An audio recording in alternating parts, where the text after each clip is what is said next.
This is a Stock Trading Reality Podcast, episode 118. He didn't care what he would trade as long as he would make money. This is the Stock Trading Reality Podcast, where you get to see the realistic side of a trader's journey. Get inspired and stay motivated by everyday normal people who are currently on their journey to trading success. And this is your host. He can't stand when Warren Buffett quotes are applied to trading. Please stop it. Clay Trader. Yeah, there's certain things out there that'll get my blood boiling, and this is certainly one of them. Taking a Warren Buffett quote, or really a quote from anybody, and then taking it out of context and applying it to trading. I don't remember the exact quote from Warren Buffett, but it's something like, the first rule of trading, don't lose money. The first rule of investing, don't lose money. The second rule, follow rule number one, or something like that. Totally implying that taking a loss is a bad thing. And for us as traders, it couldn't be further from the truth. Losses are part of the game. You better get used to it. You better get good at doing it. Just please be very aware of other people, or maybe yourself, taking some sort of quote out of context and then putting it into the world of trading. We've covered this before on past podcasts, but Ches, I think all traders that actually know how to trade, this has got to be one of those things that really kind of grinds your gears. Am I right in assuming that about you, Ches?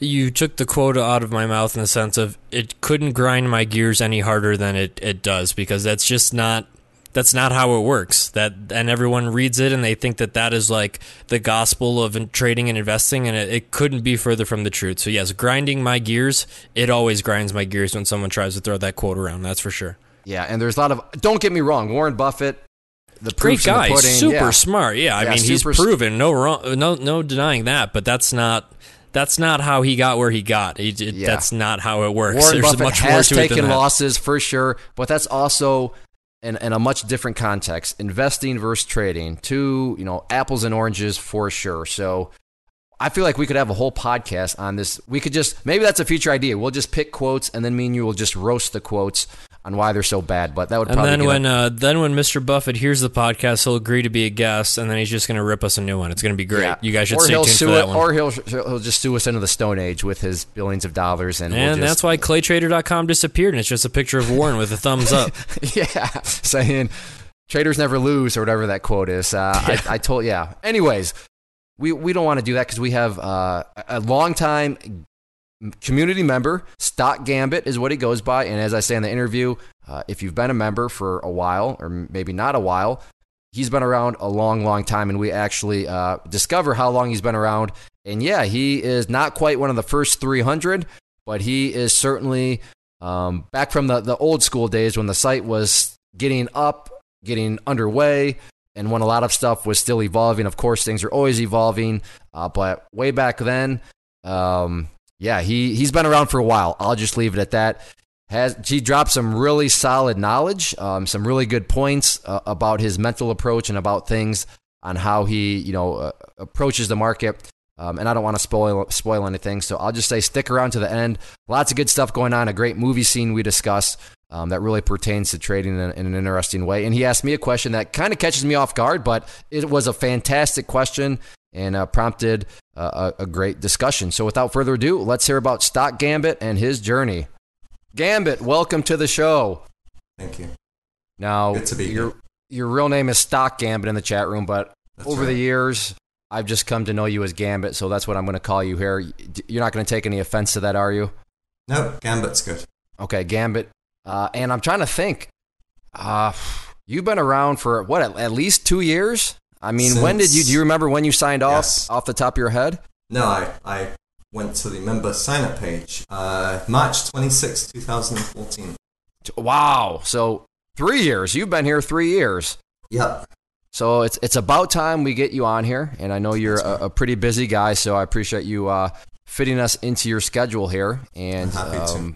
Yeah, you've definitely one of the members where if you've been around a while, then you have seen the name Stock Gambit kind of come and go, as, like I said, he is busy. But it's Ches, it's about time we talk to this guy, huh? It's been quite a while. It's definitely been overdue, so it's nice to have him on. Yeah, for sure. So let's just start at the beginning like we always do.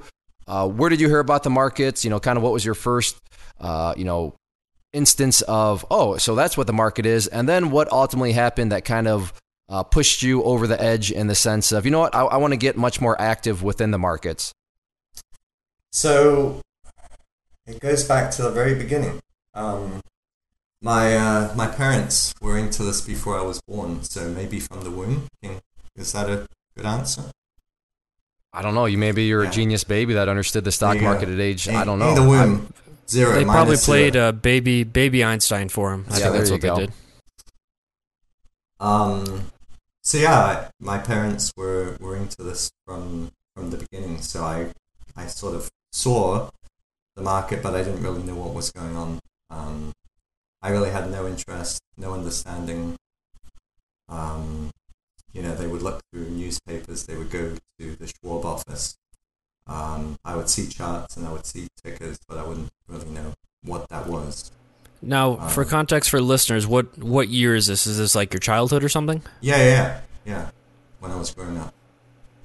Gotcha. So way back before. This is pre-internet, I'm guessing then, yes? Pre-dinosaur, yeah. Pre-dinosaur, gotcha. Okay. So you are looking, or I guess you're looking, but you don't really know what you're looking at. Is that a fair statement? Yeah, at this point in time. Idea. I have no idea. Okay, so at what point did you finally start to kind of discover? Oh, so that's what was going on from the womb. That's what I've been looking at for multiple years, but not actually knowing what I'm looking at. When did that kind of transition come into play? I think it was a slow progression throughout my life. I had funds in a corporate company, like many of us do, and they say pick a mix of things, blended, blah blah blah, balanced, and you do that and don't really know what you're doing. And then, so similarly to other people, they really don't take an interest or look into the market pretty much until you're contributing into a 401k, and then you're like, oh, this is going up or this is going down. Why am I making money? Why am I losing money? Did you kind of have that sort of curiosity at some point? I think I had a basic just from basic education what companies go up, and it's a blended model of all of these different companies. I kind of understood that. But as far as really looking at charts or really, getting down into the internals or any fundamentals or anything like that, no, I just didn't. I think that came, I would talk to my father a little bit. He gave me a book, or actually he told me to get a book. He said, read Tom O'Brien. So I read that and I was completely confused, and I gave it to him, and he said, I don't know how to read this, so great. Why did what was that book about that made it so confusing? Was it talking about like PE ratios and then you got to look at this? What exactly was it? It's technical charts. Okay. I have it in front of me, so if you hear papers rustling, it's technical charting, but it doesn't break things down like the Clay way. So it's one. Is it one of these books where the author is just trying to make himself sound extremely intelligent? I think he's generally trying to help, but I think that there's a difference between knowing your subject and being able to teach your subject. I was actually just going to jump in there. I was going to say, I bet you any money that he wants to help people, but it's hard sometimes to know how to start from the beginning. It's almost like if you've been doing something for so long, and if this guy's been a successful trader for many, many, many years, you almost have trouble remembering when you were first starting, how things need to be laid out in a very, very simple start from the very, very basics. What is a candlestick? Stuff like that. So, Clay, we've talked about this on other podcasts too, how it's interesting how people had to learn to trade, way, earlier in the days before there was any kind of real education. It was mainly just this guy does really well, writes a book about it, and then you hope you can figure out a strategy.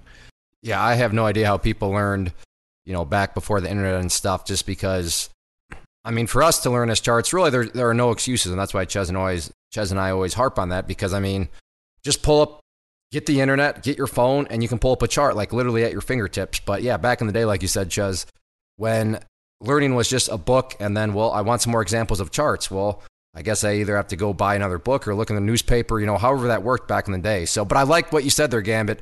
You think the guy was trying to help, he just wasn't exactly maybe necessarily a master at explaining how it all works. So, in a nutshell, that book totally confused you? Well, I'm going back from memory here, and I'm just looking through it now, and looking at the headings and titles. He has all of the the titles, candlesticks and Fibonacci and this and that, and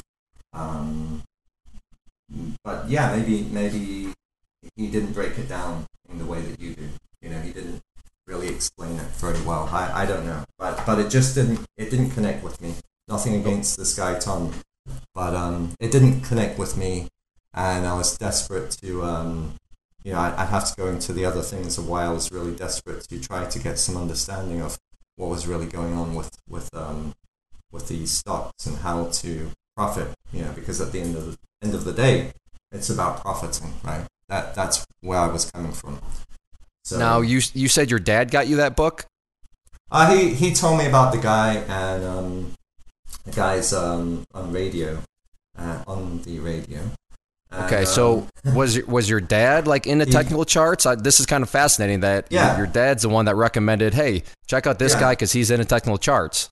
He would say to me, oh, look at this chart. It has, there's a head and shoulders, and he would show me the chart, and I just look at it blankly, like, well, what are you talking about? I don't see a head and shoulders. What is that? Right, yeah.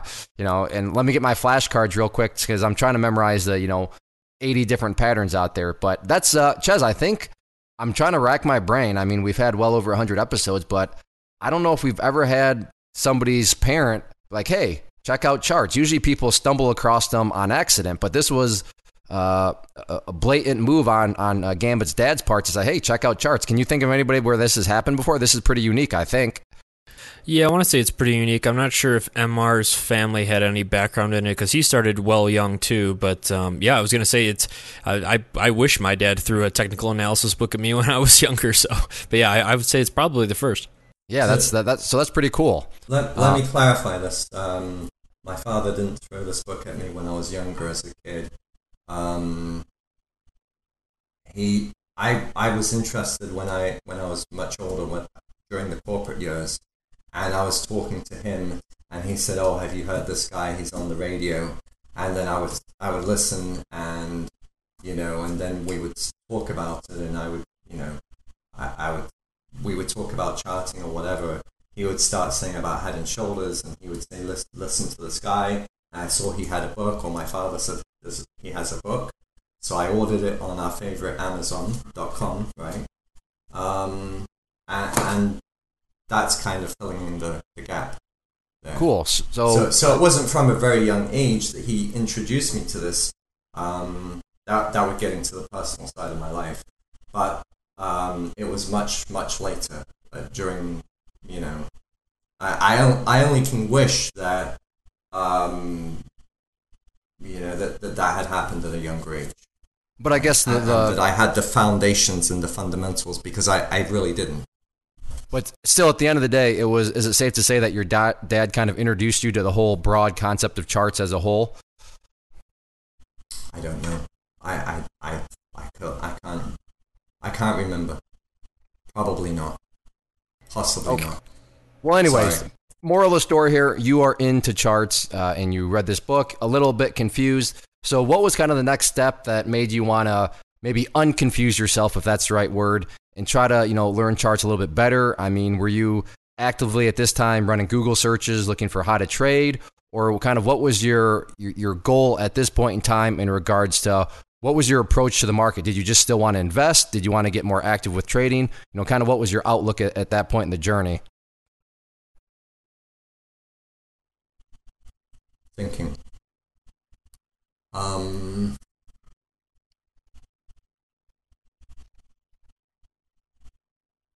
I think you have to take a step back. You see, I was really trying to. My whole philosophy was learn from people who know what they're doing, And that led me to follow people on Twitter, which led me to, oh, this person seems to know what they're doing, buy this stock. So I would. And of course, they would never say when to sell. That's shocking. No. Amazing. And then finally, after getting into the penny stocks and following some of those very upstanding citizens of Twitter, and talking with my father, I decided that I can't just follow the people on Twitter. I need to really get into this more. And that's when I, started looking. But really, and I'll give a plug out here to Hack. You guys know Hack, right? On Twitter. Well, yep. He's on IC, actually. I don't think he's been around very often. Maybe the other day I saw him. He said, here's a plug for you, Clay. You should really check out Clay's training. He's really good. I probably paraphrased a little bit, but that's totally understandable. But I want to loop back slightly here because I want to see if there's any kind of context in it. So I think you said your dad was big into trading or done trading for a long time. Correct me if I'm wrong. Wasn't he mainly a commodities trader? Didn't he trade cotton or something like that? I feel like we've spoke about this before, but I wasn't sure. Was it commodities? His line that he would always say to me is he didn't care what he would trade as long as he would make money. Okay, cool. All right, so that's different than what I thought. I thought he made a bunch of money in silver or cotton or wheat or something like that. So okay, because I was going to ask if why specifically you didn't go into commodities, but that would make sense. Essentially, your dad said a chart is a chart, so we definitely like your dad here. That's for sure. Yeah, he traded pork bellies. I guess I don't even know what that is. Pork, I don't know. So I talked to him about it, and he's an old guy, so he's pretty vague. I mean, he's from the time where you call your broker, pay $50 a trade, and go from there, or go into a local, like I said, office and look at the tickers. So old school. We like old school traders, sir, just because there's kind of a grittiness I think that is associated with them. So sure. Hack gives me a little bit of a shout out. You respect Hack. He said, hey, this Clay guy, isn't a total moron. Maybe check him out. So, pick it up from there. Right. So I did. And I went to the website. I immediately signed up, or, immediately would have been the same day probably. I don't know. And chatted with people. 2 days later, bought robotic training and trampoline. I think there was some sort of sale you were doing. If you buy, I don't remember what it was, some coupon or something. So I bought two, and I remember emailing you, Clay, and saying what should I take after? Was it after trampoline or after robotic trading? Yeah, maybe after robotic trading, and you gave me the pros and cons. So I got robotic trading and trampoline.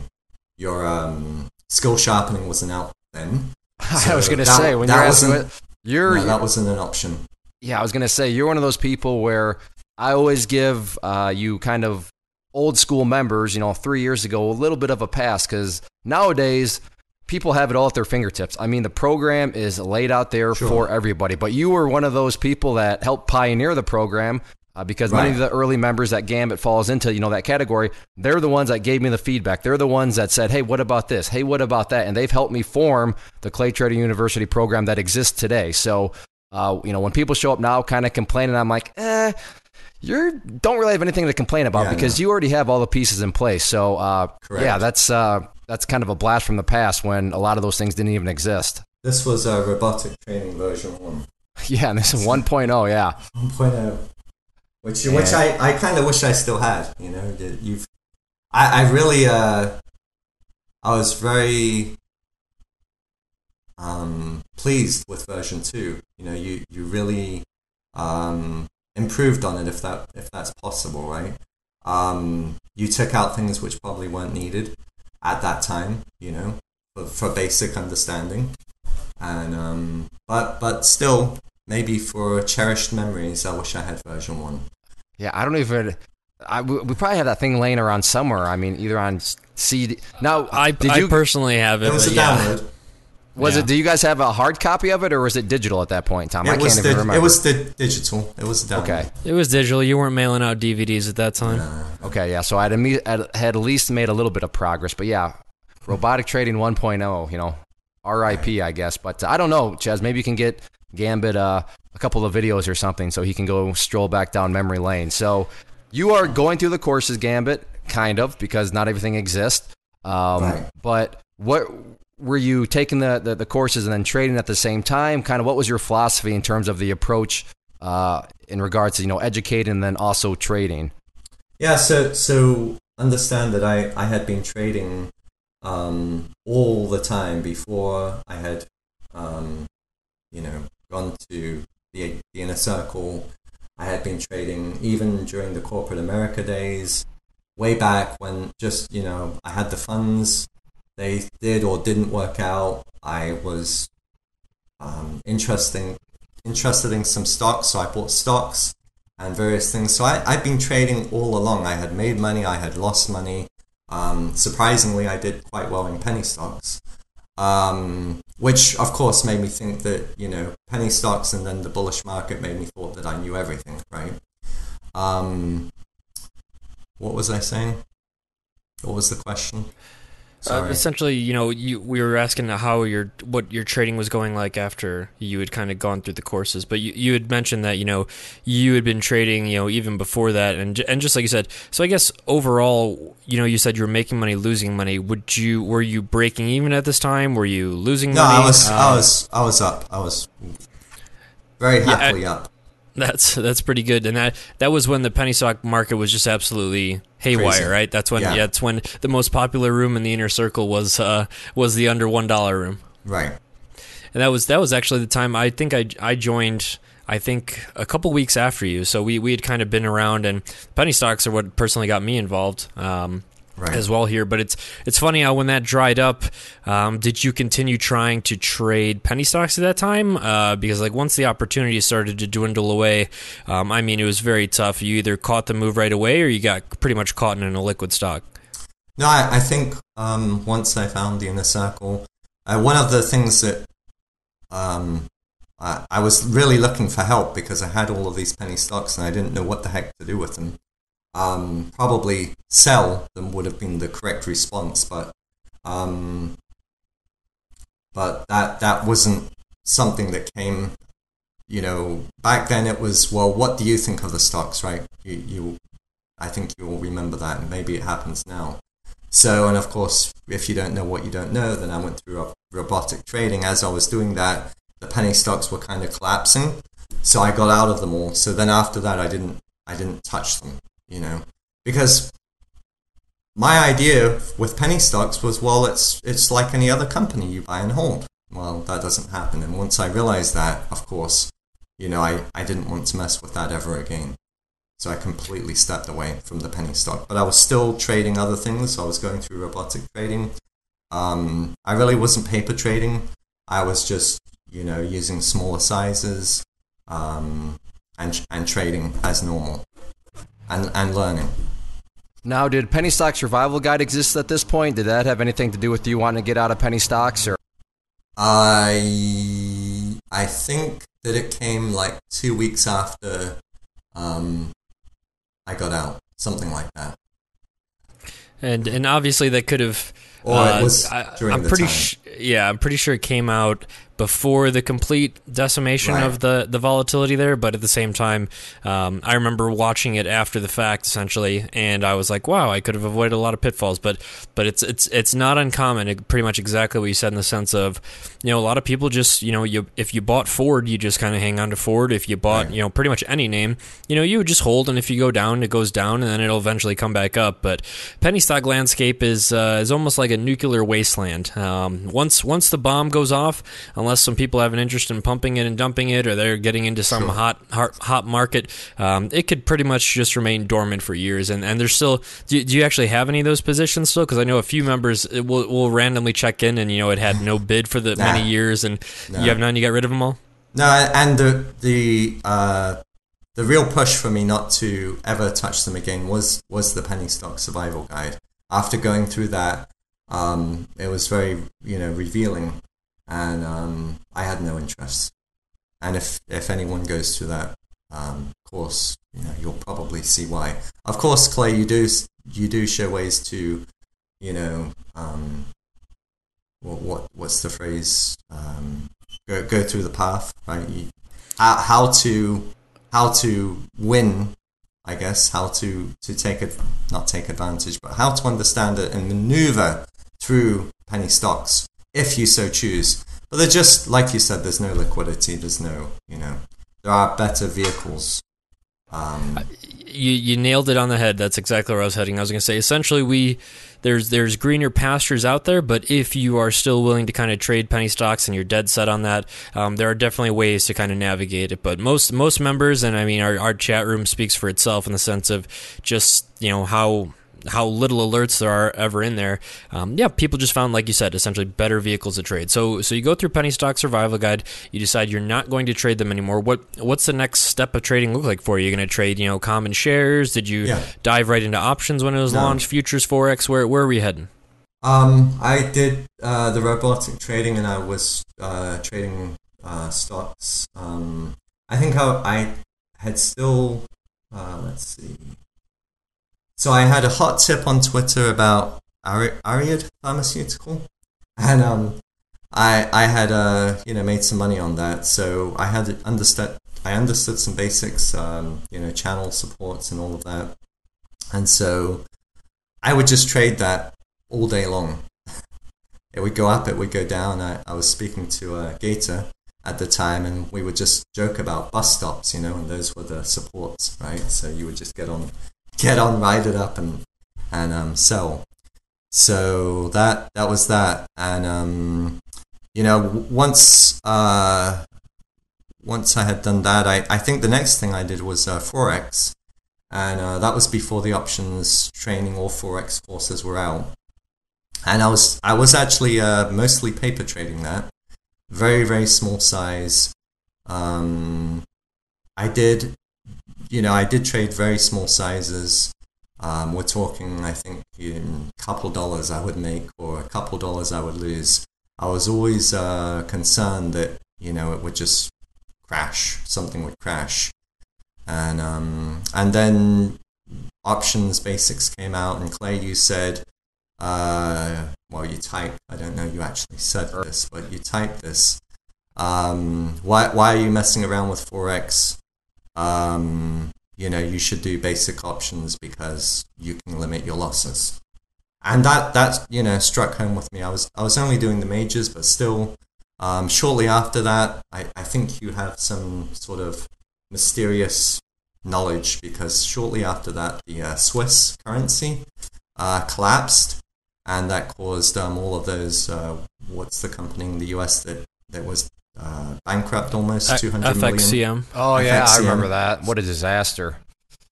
So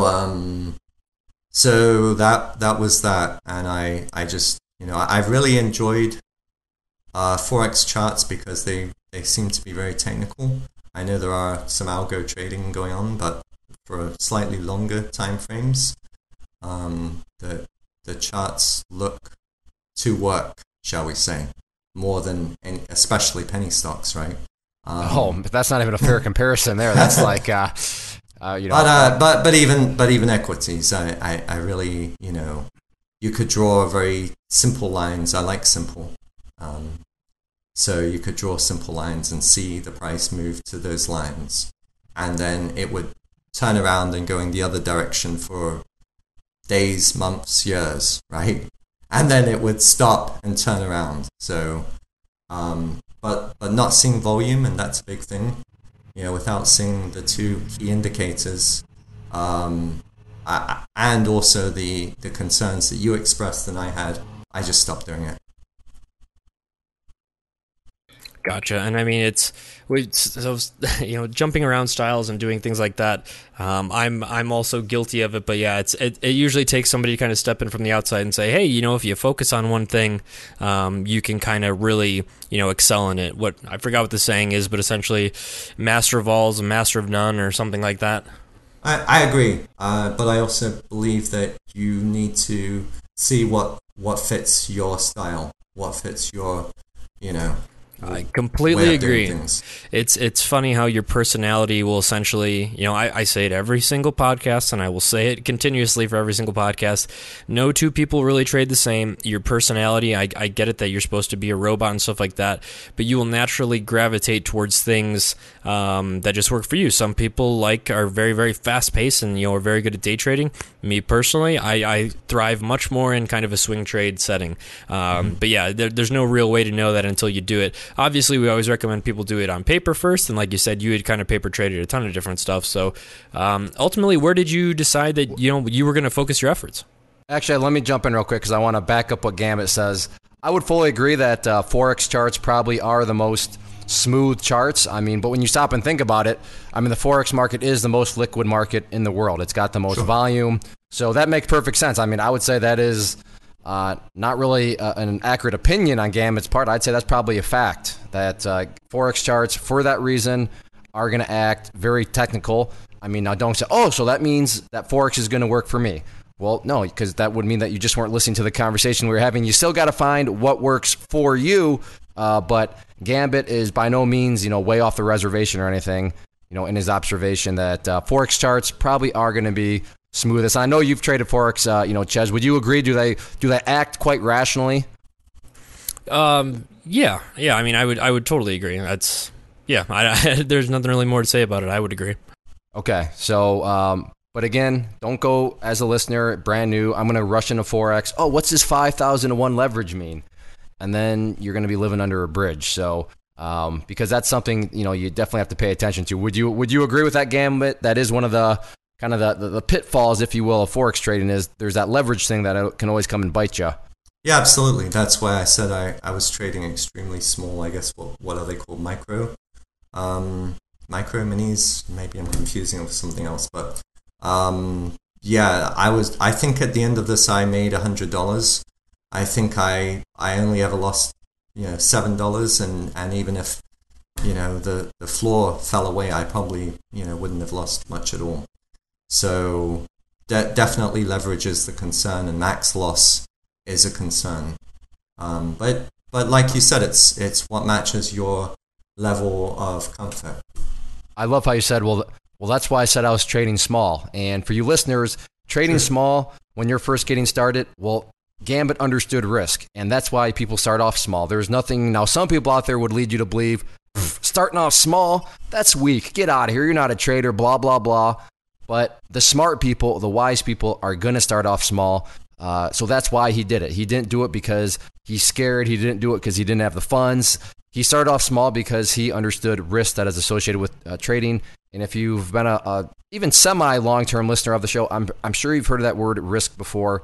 And you know that we like to harp on it. So definitely props to you, Gambit, for just knowing and recognizing that nothing wrong with starting small because of that risk factor. Unfortunately, a lot of people totally miss out on that, and they think it's got to be a go big or go home, and 90% of people go home. So you're bouncing around, and at what point, because I know you've started to do options and stuff like that, but did you transition totally away from Forex? Or I guess best question, what are you doing, kind of right now in your trading? Are you still in Forex? I know you're doing options, but kind of what's your trading right now look like if we were to sit next to you, at your desk? Okay, so that's skipping a whole lot of stuff, but that's cool. Okay, no, I don't want to skip. Fill in the blanks for sure. I don't want to skip ahead. So fill in the blanks with what you think is pertinent. I just think that it goes back to the beginning not the beginning, but I was buying and holding for many years, many years. I then went to stock trading, and I would trade, it went down to months, to days, to 30-minute charts, to 5-minute, 2-minute, 1-minute charts, right? to see what worked, what was the best thing for me. I did options, Forex. I tried futures. I stopped Forex, like I said. I tried futures, and that's something that I want to continue to explore. And I then got into advanced options. And understand, I think this is very important. I would never, ever have been able to understand options without the options basic guide, Clay. I mean, that's just, I have to say that, because I know I met up with a brokerage company and they gave me an hour sort of teaching thing, and well, this is how to write covered calls, and I just looked blankly at them and didn't have a clue, right? But going through the options basics and then the advanced, I never dreamed that I would understand verticals or some of these other advanced spreads, etc. So, but now I feel fairly comfortable with advanced options. I've been exploring, I think everybody's calling them farms, so farming.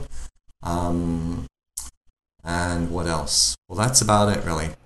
Long options, to do some day trading, farming, and at some point I'll fire up the futures again. Gotcha. And I want to echo what you said essentially about how Clay explained options, because really to most people on the outside, options just seem like a very, very, very complex, overly complex type thing with a lot of Greeks and things like that. But yeah, Clay does a very good job at simplifying it. Clay, we want to just send you big props on your Options Simplified course. Oh, well, Sure. that's very kind of you. So, it sounded like Pongo agrees. Is that who we heard in the background there? Yes, apparently my wife thought it was a good idea to open the door, so yes, I'm going to go shoo him out. But yes, he agrees that the options trading Pongo can simplified join course is a us. good one. Pongo can join us. That's fine. So, now you had mentioned that you enjoy the option farming, which is basically swing trading with advanced option strategies, and you can do all sorts of cool stuff with them. Do you have any favorite strategies that you like to use within that, or are you pretty much open to whatever? But do you lean one way or another? I know you said you like to do long options for day trading, but as far as the swing trading with the advanced options and the farming, do you have any sort of go-to strategies? I only trade a few. I only trade what I feel fairly comfortable with, and I trade very small. So right now, I'm just trading, vertical. Everything is credits. If I'm doing long trades, it's just the beginner basic stuff, and those will be day trades. So I'm doing a lot of vertical spreads, iron condors, and iron flies. I guess those would be my core trading. Now, you had mentioned, and I realize this, you may not be able to answer this, but you said, you like to stick with things that you feel comfortable with. What can you define feel comfortable with? What exactly makes you feel comfortable? Because, blanket statements in trading are just that, blanket statements. Cut your losses fast. Well, that's a very broad statement. Feeling comfortable with something. What for you gives you a comfort? Can you define how, your mind processes and then, gets to the point of feeling at ease? Just the number of repetitions, isn't it? Just continually doing it until you feel like you have a decent handle on something. I don't think that, it's, and I had mentioned this before we got on here, there's a book called Mastery, right? The steps to mastery. And, getting there is a long path. But, who knows? I mean, you feel comfortable when you feel comfortable. It's a number of repetitions. It's trading small.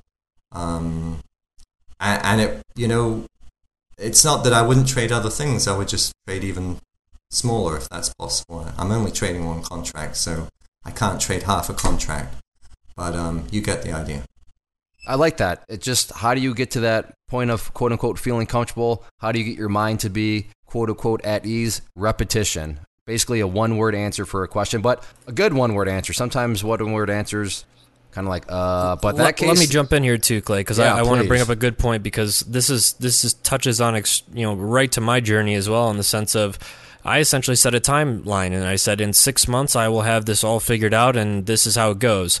In reality, it took about 2 years, and it's strictly for the reason that Gambit just mentioned. It just comes with repetition. I used to be sweating positions all the time, and oh my gosh, I don't know what to do if this happened, but I've been trained how to do it. You have to kind of do it. I don't think there's really a better way to say it. It's just pretty much, putting your head to the grindstone and working through it. But yeah, you can't really set a hard timeline. Like I said, I thought in 6 months I'd be a full-time trader, replacing my salary and making a bunch of money, and you have no clue how long it might take you. And that's the thing. It's when you start rushing and start pushing really hard that you're going to go into those 500 to 1 leverage forex trades, and it's all or nothing. And yeah, that's just not the way trading works, unfortunately. I'm going to nitpick you here. I know that's not how you meant it, but I can, putting myself in the shoes of somebody that's new, especially when I was, getting into real estate, you made the comment, you just got to put your head to the grindstone. I think it might be axe to the grindstone. I don't know. Maybe it's both sayings. But anyways, your head to Definitely the grindstone axe. and just, yeah. So put the axe to the grindstone and just do it.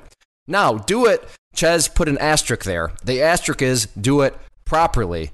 Way too many people say, well, the only way to learn is you just got to do it. And then they rush in, and they don't go about it a wise way. And, you got to approach things in a very logical manner.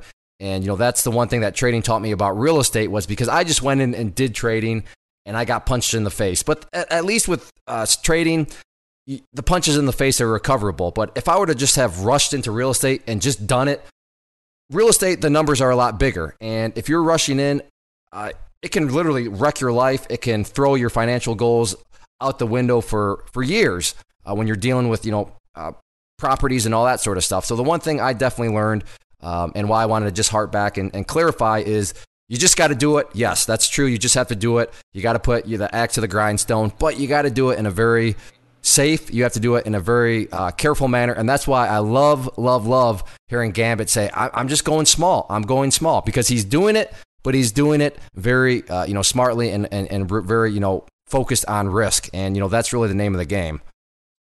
So, Ches, point of clarification there? No, I think you should take your 401k and go all in. That's how you learn. No, I'm just kidding. Yes, that's an absolutely great clarification that I should have mentioned for sure. If you don't do it in a logical way, you might never ever give yourself a chance. It's like we see a lot of traders that come in with great size accounts, and they think that, because they have such a big account that it's, they could just go in with it. But yeah, you're totally right. If you don't do it in a logical way, I mean, we've seen people burn up $100,000 way too fast, and that's not what I mean by just do it. So yeah, you pretty much absolutely nailed it. But Gambit, what do your charts look like? How many kind of indicators? What kind of moving averages? What do your charts look like? Are they space charts with 40 indicators, or are they just relatively simple? Relatively simple at this point. I have a couple moving averages, Bollinger Bands. Sometimes, honestly, half the time I just like to see a blank chart. I have some of the internals, separate charts for those. But yeah, I really try and keep it simple. And the more I move towards the farming side of things, I'm just trying to take a big picture look at things and go from there. The more you think about these, sometimes doesn't help. No, exactly. Probabilistic trading. Yeah, I like that, because it may sound like an oxymoron, but yeah, sometimes in trading, the more you think about something, probably the more harm you're going to do. And you mentioned options farming. I would assume what you're getting at here is just let time do its thing. And for those of you that trade options, especially the advanced options, you know exactly what I mean when I say just let time take its course and don't overthink it. So beautifully said on your part. I like how you said, yeah, sometimes you just don't want to think too much. Now, I know you have a full-time job, and a lot of listeners do have full-time jobs. So talk to us about, how does trading fit into, a schedule of, having a full-time job? When are you doing homework? When are you setting up trades? But how do you make it work? Stop there. I don't have a full-time job. Oh, you don't? So you trade full-time? That's correct. Okay, well, there you go. Then he's got all the time in the world to do his homework and all that stuff. So let me ask this: how long have you? I have many different life responsibilities and commitments. Okay, but I don't have a full-time corporate job. So, and that's been the case for how long? Since 2014. Oh, nice. And you've been making it work. I mean, you're still. Well, that was 3 years ago, and it's still a work in progress, but things are improving. And you haven't blown up you haven't needed to go back and pick up a corporate job. Is my point, right? Because you've been at least treading water enough to where you don't have to go and start going to monster.com or whatever the job application sites are. Sure. I've got some savings, and like I said, I'm really trying to trade small and make this work. My focus in the beginning was, how do I just simply retire? And now it's more, okay, well, I really have to get more mastery of this trade. And when I say trade, I mean career in a way. So I think a big thing, as far as progressing as a trader as well, and it's been the case. I'd say it's the case for pretty much every single person who is trading. How has your progression gone in terms of dealing with losses? How did you we could start all the way back in the penny stock days. What was it like taking a loss then, or when did you decide you were going to take a loss then versus how you're trading now? I have a great movie scene. If you want me to. Go into this, it's really please fun. I'm a big movie fan, so yes, by all means. So I think I mentioned it in the chat as well, but the movie Focus with Will Smith, anybody seen this? Yeah, we just had a couple episodes ago, somebody said it was their favorite movie, so yes, listeners are well aware of the movie Focus, and I will concur, it's a good movie. So where they're doing a football game, and the couple are just sort of doing small bets with each other. But those small bets started $1, $10. Then this Asian guy walks over and says, "Hey, I want to play," and they let him, and it goes higher and higher and higher. If anyone hasn't seen this, or if you have seen it, it's very interesting to observe at what point you have that "oh my word" reaction, right? If you've seen the movie, at some point you probably had, they're getting to the $1 million of losses. So I'd be interested to know, Clay, did you watch it? Did you have a dollar amount where you were like, oh my gosh? It's funny you mentioned that because, in context here, we have not released the podcast where we talk about this yet. So Gambit literally has no idea that we've already discussed this. But when that person brought up that movie, I went to, my favorite scene is when they were at this football game and they were what you just described. So maybe it's some sort of trading thing there where, the people that are in the trading mindset were just drawn to that scene.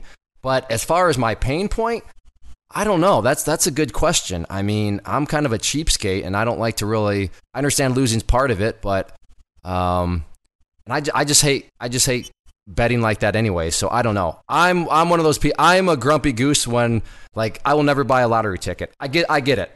If the lottery is $8 trillion, hey, you know what? Let's spend $1 on a lottery ticket. But I understand odds and probabilities, so I'm just that much of a cheapskate. So that game in and of itself, which was essentially a total gamble, I think I reached my uncle point right away, just because I don't like to gamble. And I don't go, I've never been to Las Vegas. I have no desire to go to Las Vegas. I just don't gamble. I don't like to gamble. I want to be able to tilt things in my favor. And if I can't do that, then it is what it is. So fascinating question, but yeah, I guess my answer would be talking out loud and thinking it out.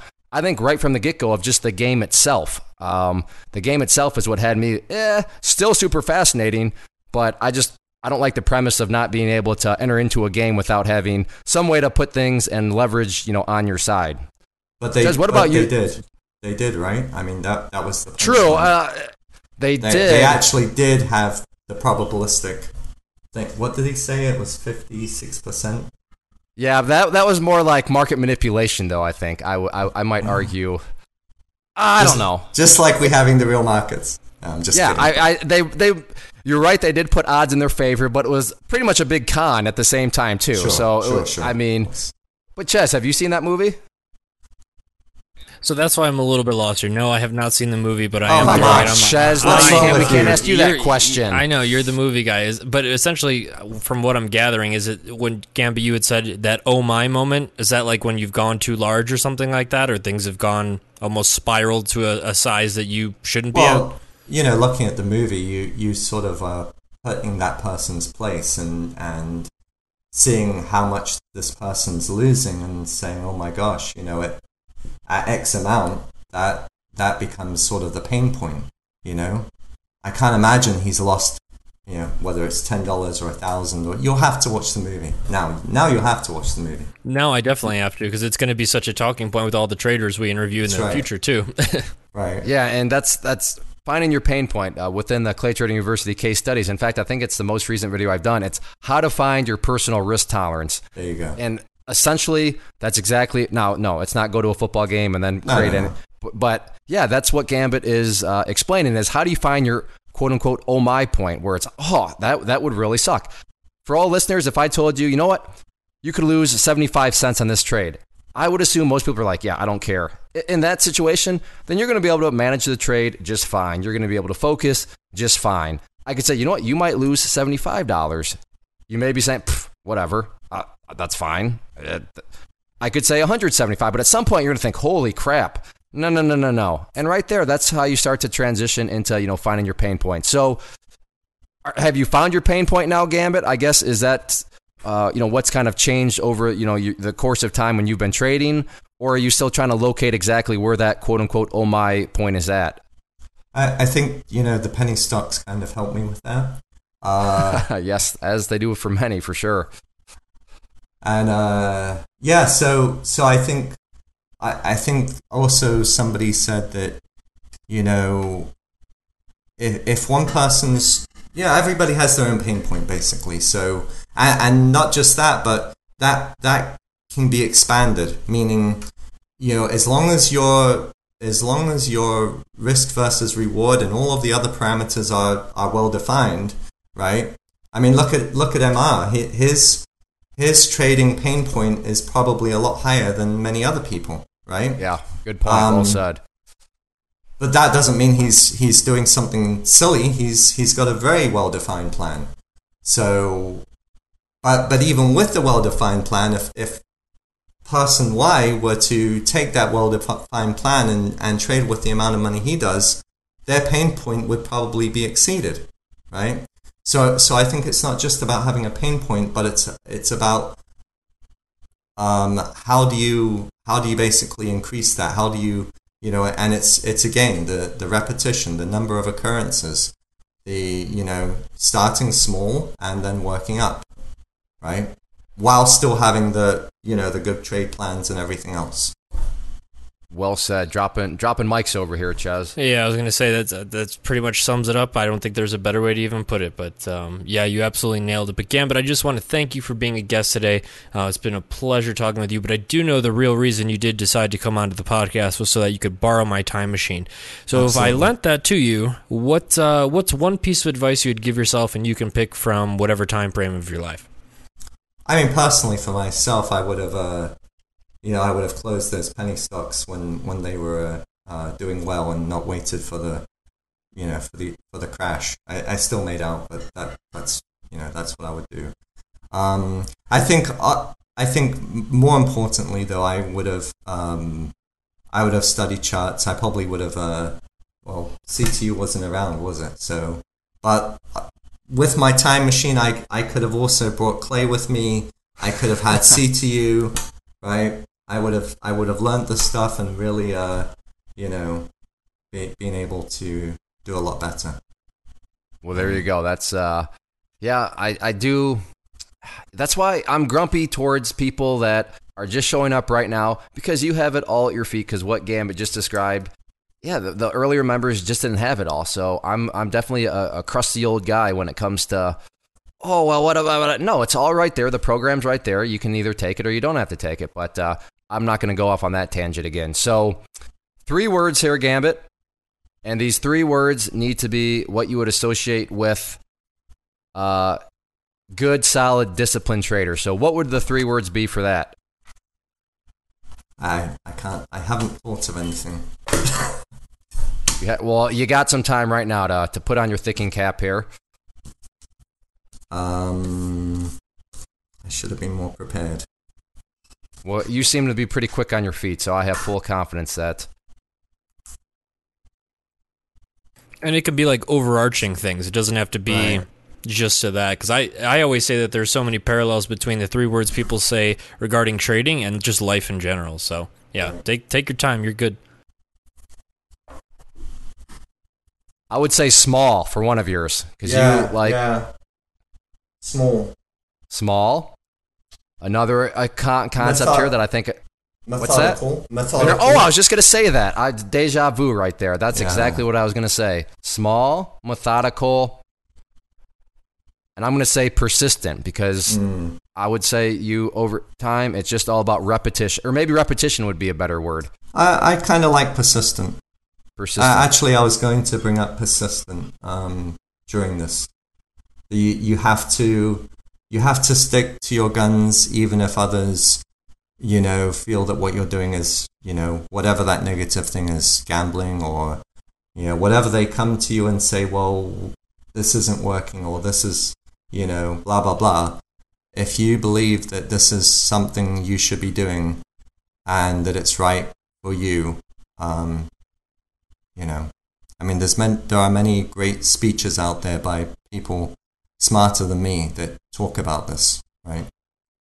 So, yeah, and I was gonna ask, one of the questions I always like is, what do you think is a personality trait that you need to have attached to,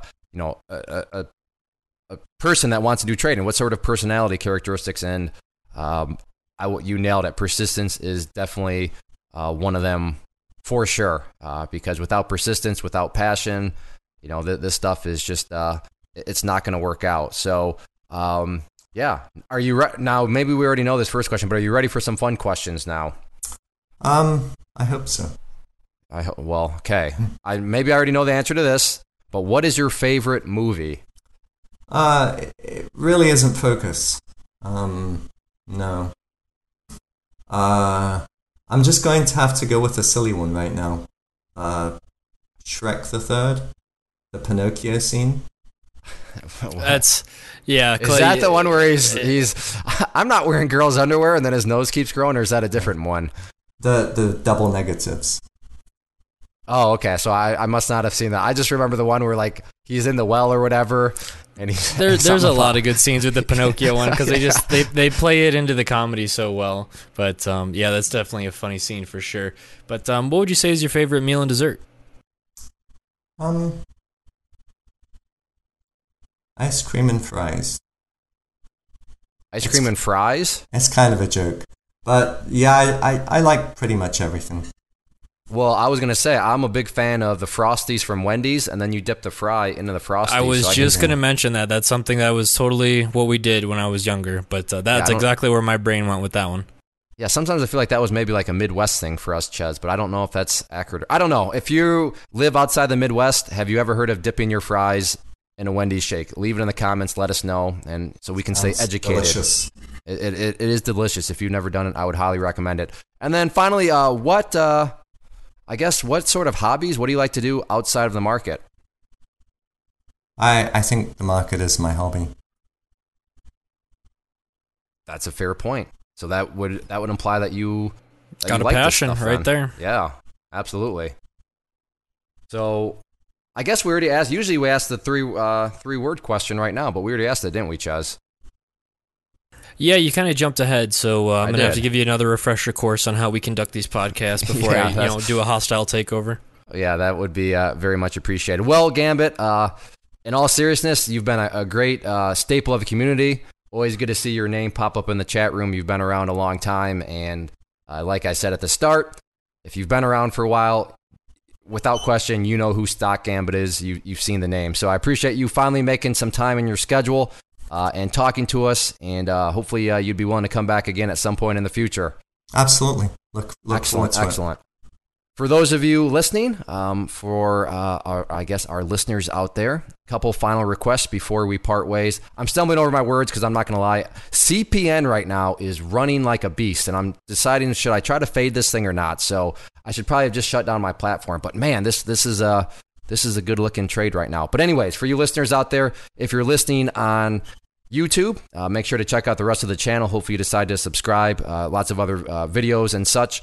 If you're listening on iTunes or any of the other podcast players, be sure to subscribe. And especially on iTunes, if you could leave us a rating, little things like that truly do go a long way. And then finally, if you're listening at claytrader.com, click that share button and leave us a comment below, even if the comment is just to tell us where your location is and have you ever dipped fries in a Wendy's Frosty? Because I'm kind of, maybe that's sad on my part, but I'm curious to know. But as always, thank you to you as listeners, and we will see you back next week. This has been the Stock Trading Reality Podcast. Thanks for taking the time to hang out. To learn more about Clay and the Clay Trader community, including the trading team, premium training, and more, visit claytrader.com.